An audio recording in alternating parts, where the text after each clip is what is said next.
کے نیچے آپ کتاب ہے. اچھا یہاں عقل سے کیا مراد ہے اس کو سمجھنے کی ضرورت ہے.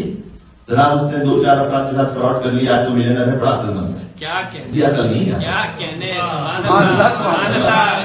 بلکہ اسی طرح کی ایک حدیث میں امام سے کسی نے صادق آل محمد امام جعفر صادق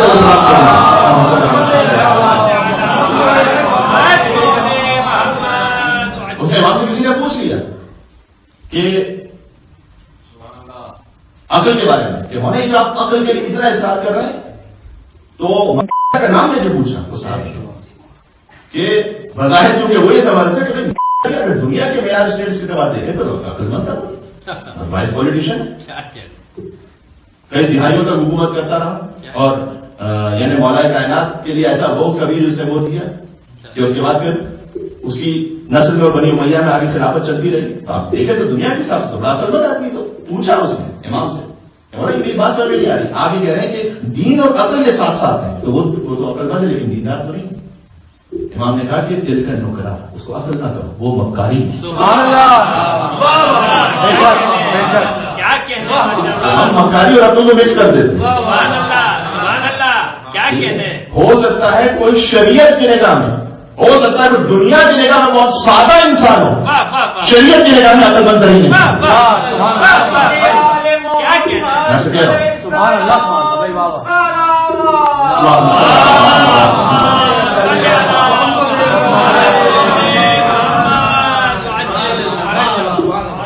بالکل ممکن ہے دنیا کے اعتبار سے بہت سادہ ہو, شریعت کے اعتبار سے عقل مند کریں.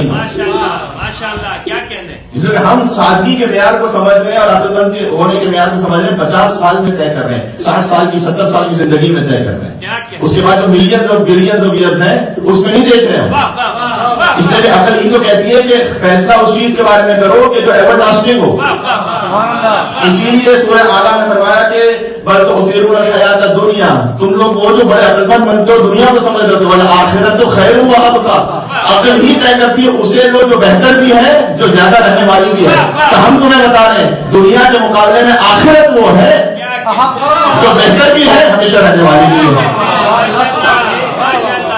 اب بتائیے عقل مند کون ہو؟ آگے بتا دل کا شیطان کے بارے میں تاکہ وہ مکاری ایک لفظ استعمال کیا قبول شیطانت ہے. ٹھیک ہے, اس کو عقل نہ کہو, وہ مکاری ہے, وہ شیطانت ہے. اس لیے اچھا پھر مولا عقل کیا ہے؟ بہت خوبصورت ایک جملے میں امام ہی سمجھا سکتے ہیں. مولا پھر بتائیے عقل کیا, ہماری سمجھ میں نہیں آ رہا. بظاہر دنیا کا ایک عقل مند انسان آپ کہتے ہیں کہ عقل نہیں ہے اس میں, وہ مکاری ہے, وہ شیطان کا کام ہے. پھر مولا عقل بتائیے کیا ہے, ایک جملے میں سمجھا ہے. جہاں سے میری بات شروع ہوئی,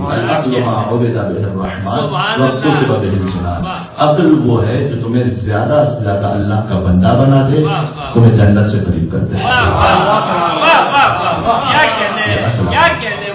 کلام امام کی عظمت پر ایک اور مل کے صلوات بھیجے محمد.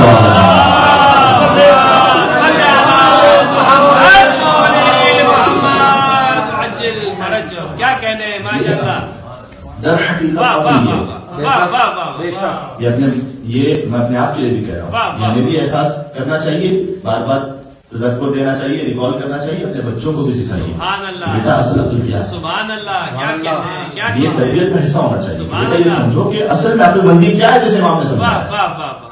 ٹھیک ہے, تو اصل عقل مندی بیٹا ضروری نہیں ہے کہ تم اگر دنیا کے اعتبار سے کوئی بہت بڑے بلینئر ہو تو تم عقل مند ہو, یہ ضروری نہیں ہے. میں کہہ رہا ہوں کہ کیا اس میں آپس میں کوئی تضاد ہے؟ انٹرنل میں آپ نے ایسا نہیں ہے.